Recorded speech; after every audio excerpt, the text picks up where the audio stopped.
Hello, എൻ്റെ കയ്യിലിരിക്കുന്ന സംഭവം കണ്ടോ? കാടമുട്ട. ഇത് വെറും കാടമുട്ടയല്ല, മസാല കാടമുട്ട. ഇത് ഞങ്ങളുടെ കോഴിക്കോട് ഭാഗത്ത്, അതായത് കോഴിക്കോട് ബീച്ച് സൈഡിൽ മെയിനായിട്ട് കണ്ടുവരുന്ന ഒരു സ്പെഷ്യൽ ഐറ്റം ആട്ടോ. ഇതെങ്ങനെ ഉണ്ടാക്കാൻ നോക്കിയാലോ?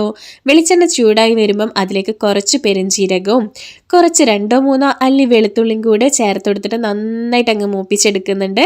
ഇനി അതിലോട്ട് അതിൻ്റെ പച്ചക്കുത്തൊക്കെ ഒന്ന് മാറി വരുന്ന സമയത്ത് കറിവേപ്പിലയും പൊടികളായിട്ട് മുളക് പൊടിയും ചിക്കൻ മസാലയും ഉപ്പും കൂടെ ആഡാക്കി കൊടുത്തിട്ട് നന്നായിട്ട് അങ്ങ് വഴറ്റി കൊടുക്കുന്നുണ്ട് കേട്ടോ.